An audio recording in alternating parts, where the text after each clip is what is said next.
आज करब साबुर लुचि। ब्रेकफास्टर जन्य साबुर लुचि करब। एखाने आमी 1 কাপ बड़ दानार साबु निये निয়েছি। तो साबुटाके एखन आमी शुकनो खोलाय भेजे नेब। तबे एमन भावेई भाजते होबे जाते एटार मধ্যে कोनो कालार ना आसे।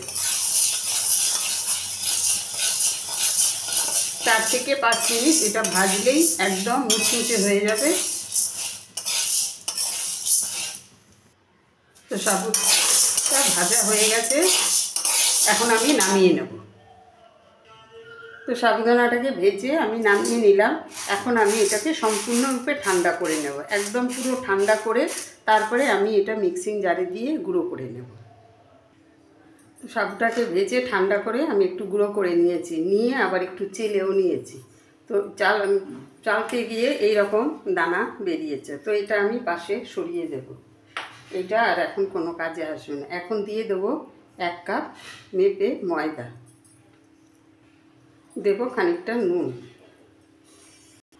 দেব একটু চিলি ফ্লেক্স, এগুলো দিলে একটু টেস্টটা ভালো আসে।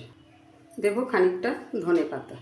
এখন আমি এগুলো মিশিয়ে নিয়ে জল দিয়ে অল্প অল্প জল দিয়ে একটা ডো বানিয়ে নেব।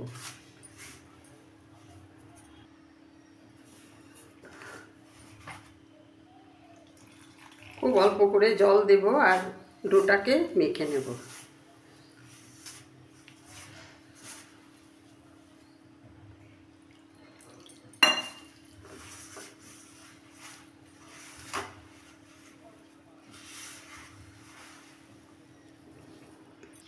তো ডোটাকে আমি মেখে নিলাম। এখন আমি এটাকে কিছুক্ষণের জন্য রেস্টে রাখবো। 20 মিনিটের জন্য আমি রেস্টে ঢাকা দিয়ে রেখে দেবো। ফিরে আসছি আমি 20 মিনিট পরে। তো ফিরে এলাম আমি 20 মিনিট পরে। এখন আমি গোলাগুলো বানিয়ে নেব, লেচি কেটে নেব।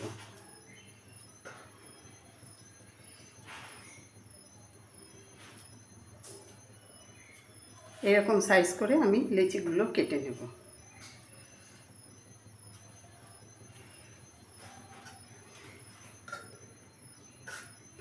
কিছুটা ঢাকা দিয়ে রাখবো। নিয়ে নিলাম খানিকটা আটা।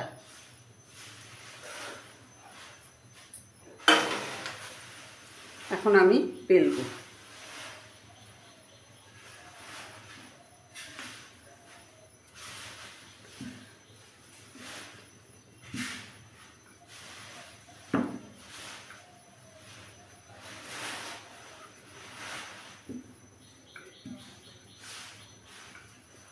চাইলে এটাকে কোনো কিছু বাটি বসিয়ে এটাকে সমান করে নেওয়া যায়, গোল করে নেওয়া যায়, কিন্তু আমি এটাকে গোল করব না, আমি এরকমই রাখবো। এরকম করে আমি সবগুলো লুচি আগে বেলে নেব। তো তেলটা গরম হয়ে গেছে, এখন আমি লুচিগুলো ভাজবো।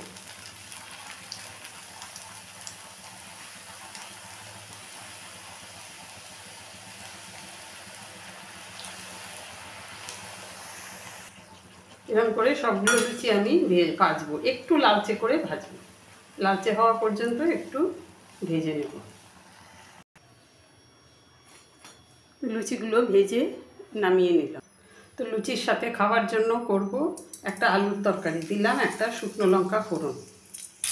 তো দুটো আলুকে আমি আগেই বয়েল করে রেখেছিলাম, দিয়ে দিলাম এখন একটু নুন, একটু মিশিয়ে নেব।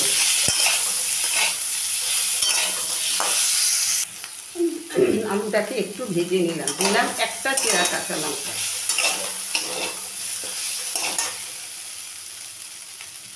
দেব খুব অল্প করে একটু জল।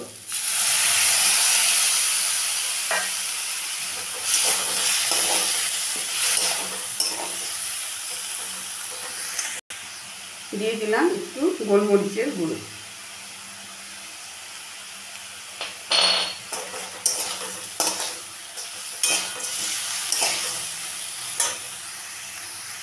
দিয়ে দিলাম কয়েকটা দানা চিনি, টেস্টের ব্যালেন্সের জন্য এটা দিলাম। তো তৈরি হয়ে গেল আমার আলু মরিচের তরকারি। খুব চটজলদি এই তরকারিটা হয়ে যায়, খেতেও ভীষণ ভালো লাগে।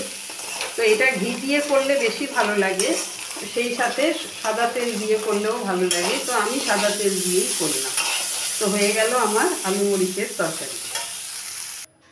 তো তৈরি হয়ে গেল সাবুর লুচি আর আলু মরিচের তরকারি। তো আপনাদের কাছে কেমন লাগলো অবশ্যই আমাকে একটা কমেন্ট করে জানাবেন। আর সেই সাথে প্রত্যেক দিনের মতন রিকোয়েস্ট, আপনারা আমার পাশে থাকবেন, আমার চ্যানেলটাকে সাপোর্ট করবেন। তো আজ এই পর্যন্তই। তো নববর্ষের শুভেচ্ছা জানিয়ে আজ এখানেই শেষ করলাম। আবার কথা হবে নতুন কোনো রেসিপি নিয়ে।